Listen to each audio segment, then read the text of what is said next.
markas besar kami ya di Lenteng Agung.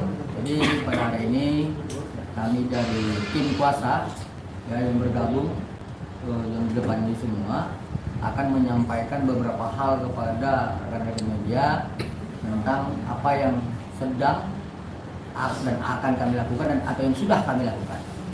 Jadi yang pertama yang perlu kami sampaikan kepada rekan-rekan media adalah terkait tentang kegiatan kami selama 3 hari ini menyambangi Mabes Polri, yaitu menyurati Bapak Kapolri, kemudian Irwasum, lalu kemudian Divisi Propam, lalu kemudian Karawal Sidik, yang pada intinya adalah pertama, kami ingin terjadinya gelar perkara khusus terhadap laporan klien kami Dr. Reza Gladys yang kami duga bahwa ini adanya perbuatan obstruction of justice. Ya, kami indikasi yang kami sampaikan tentang adanya perbuatan dugaan obstruction of justice adalah terhadap beberapa hal yang kami sampaikan sebelumnya kepada rekan media. Ya, yang pertama, kami sangat keberatan ketika peristiwa hukum 27 Oktober 2024 dan peristiwa hukum 27 November 2024 tidak masuk dalam berkas perkara pelimpahan ke jaksa penuntut umum. Itu yang pertama. Yang kedua, di dalam gelar perkara khusus ini dalam peraturan Kapolri nomor 6 tahun 2019 di pasal 33, kami ingin agar penyidik menyampaikan ya di dalam gelar perkara khusus tersebut tentang apa kendala-kendala terhadap apa yang kami sampaikan barusan. Kemudian lanjutannya kami ingin di dalam gelar perkara khusus tersebut agar penyidik ya membuka ya secara terang-benderang hasil lab forensik yang telah dilakukan terhadap HP yang sudah disita terkait HP milik inisial O dan inisial S agar peristiwa hukum 27 Oktober 2024 dan peristiwa hukum 27 November 2024 dapat dikaitkan.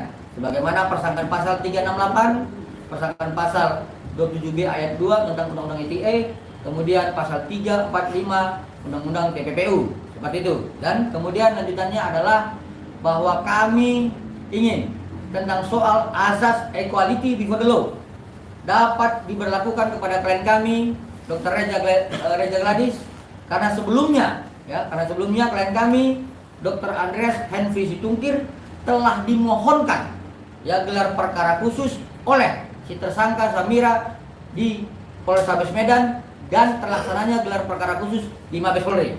Dan terhadap peristiwa gelar perkara khusus yang dimohonkan oleh tersangka Samira, kami menginginkan bahwa permohonan gelar perkara khusus oleh klien kami Dr. Reza Gladys juga harus dikabulkan oleh pihak Mabes Polri. Tetapi kalau kemudian hal yang kami sampaikan ini tidak sesuai dengan azas hukum equality before the law, berarti ada yang menabrak konstitusi. Ya, pada prinsipnya ini adalah merupakan bentuk adanya perbuatan abuse of power yang mengatur hukum.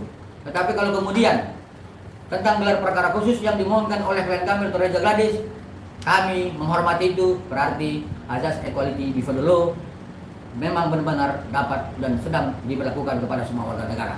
Untuk itu tentang peristiwa-peristiwa yang lain, kami mintakan kepada senior kami Bapak Surya Bakti Batubara ya terkait masalah persoalan akan adanya gugatan Dewan Prestasi di Pengadilan Negeri Jakarta Selatan.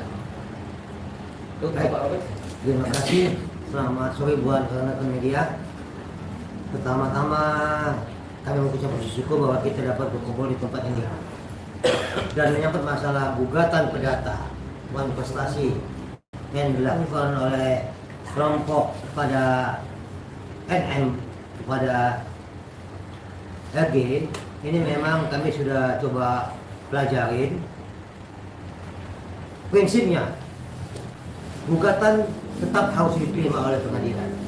Makanya ini akan tanggal 28 kami akan menghadiri untuk persidangan awal. Karena awal bagaimanapun ini harus kami tanggapi. Walaupun sebenarnya ini kasus gugatan Dewan Prestasi menjadi bahan kami mengenung kembali.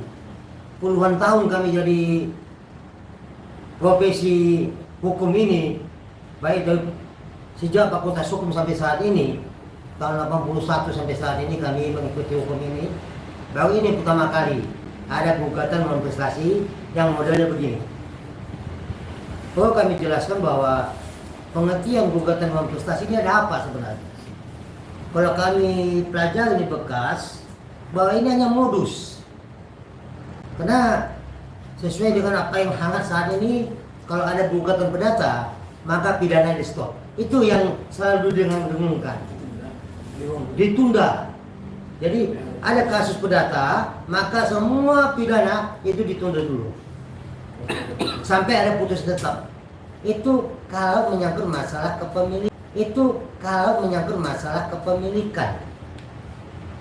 Dibuktikan dulu pemilik siapa. Tapi untuk kasus ini alangkah anehnya memang, ya kita juga harus belajar kembali lah kepada pengacara-pengacara yang senior itu, supaya kita bisa memahami sampai di mana sih konteks hukumnya ini. Karena menyangkut manifestasi, mungkin rekan kami bisa menjelaskannya. Apa sih manifestasi itu? Silakan. Ya, terima kasih Pak Surya. Jadi selamat sore rekan media. Saya menambahkan bahwa bisa pernah terjadi gugatan perdata ini menunda perkara pidana. Itu pernah terjadi. Tapi itu adalah peristiwa langka. Tidak dalam semua peristiwa hal tersebut bisa terjadi. Gugatan perdata dimaksud yang bisa digunakan adalah apabila dia menyangkut mengenai alas hak atas sesuatu. Jadi harus ditentukan dulu alas haknya jelas, baru pidananya bisa menjadi lebih terbuka. Tapi dalam konteks ini kita lihat kembali, yang dipidanakan ini bukan mengenai alas hak, tapi yang dipidanakan adalah perbuatan melawan hukum berupa tindakan memeras atau meminta uang, yang menurut Mail gunanya adalah untuk tutup mulut. Jadi kalau uang untuk tutup mulut ini bukan alas hak. Karena bukan alas hak, tidak perlu ditunggu ada putusan perdatanya, bisa langsung pidananya berjalan. Jadi sebenarnya ini hanya modus daripada mereka, seolah-olah ada peristiwa perdata yang harus ditunggu supaya pidananya bisa berjalan. Tapi dalam hal ini tidak tepat. Karena yang dilaporkan bukan mengenai alas hak, tapi adalah uang tutup mulut yang diminta oleh Mail. Itu yang dipidanakan. Sementara yang mereka gugat adalah wan prestasi.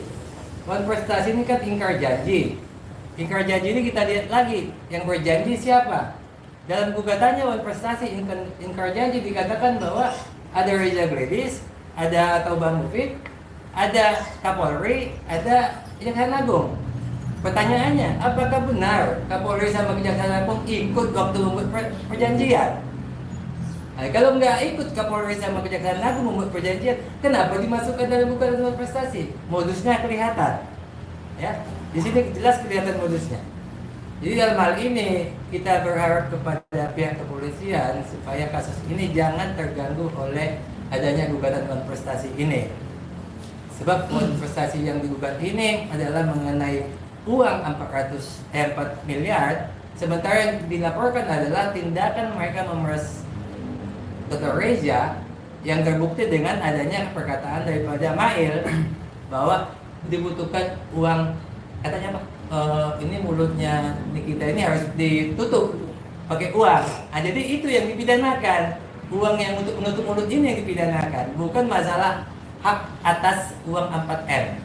Jadi kita berharap supaya pihak kepolisian mengabaikan saja masalah prestasi ini. Tidak apa-apa, biarlah perkara perdatanya tetap jalan, tapi perkara pidananya tetap dilaksanakan sebagaimana mestinya. Demikian mungkin teman saya katakan. Baik, yang saya terima kasih jawab. Ya dok, cukup? Oke, jadi demikian yang kami sampaikan rekan media. Mungkin ada pertanyaan? Bang, terkait kontestasi yang 4 miliar itu kan, itu ada perjanjian kerja atau seperti apa Bang? Dalam konteks ini, dia kan menggugat kontestasi Reza Gladis sama Mufid lah ya, singkirkan dulu jaksa dan Kapolri gitu. Apakah ada utang piutang antara Reza Gladis dengan MM atau seperti apa Bang? Oke, ini salah satu media yang menguji ilmunya Sebenarnya masalah ini bukan ada utang piutang, ini sesuai dengan dijelaskan oleh rekan kami tadi. Ini uang tutup mulut. maka ini dilaporkan pidananya. Jadi ini yang diangkat menjadi suatu perjanjian lisan, seakan-akan ada perjanjian kesepakatan. Sebenarnya kesepakatan yang halal, oke, ini kan tidak halal. Kalau ada kesepakatan halal, memang ada perjanjian utang piutang atau pinjam meminjam, itu bisa masuk gugatan prestasi. Ini tidak. Ya, yang maksud saya kan 4 miliar ini berarti dengan kita menggugat prestasi berarti bahwa adanya perjanjian kerja terkait uang 4 miliar itu. Makanya saya bertanya, apakah dari pihak Reza Gladys sendiri ada perjanjian kerja dengan kita terkait uang 4 M itu? Itu begini, ya, masalah uang 4M ini, itu kan nanti masih kita lihat di dalam persidangan seperti apa. Adakah betul ada perjanjiannya? Apakah dalam perjanjian itu ditulis 4M-nya? Apa hanya sebutkan saja? Tapi yang saya katakan tadi, ini yang di LP kan dibuat laporan polisinya bukan masalah uang 4 miliar, bukan uang 4 miliar, tapi uang tutup mulut yang diminta itu yang dipidanakan. Jadi tolong dipisah, jangan sampai uang 4M ini disangkut pautkan dengan uang tutup mulut. Kalaupun ada, seandainya betul ada 4 miliar dijanjikan, ya nanti dikasih kalau memang itu betul ada. Di perdatanya kita kasih kalau memang betul ada. Tapi untuk tutup mulutnya yang jadi permasalahan. Jadi jangan nanti gara-gara perjanjiannya ada tidak ada, uang tutup mulut ini di stop di kepolisian. Itu yang kita nggak mau. Tetap jalan di kepolisian uang tutup mulutnya. Kalau 4M-nya dia betul bisa memenangkan perkara perdatanya, kita kasih 4M-nya, nggak ada masalah.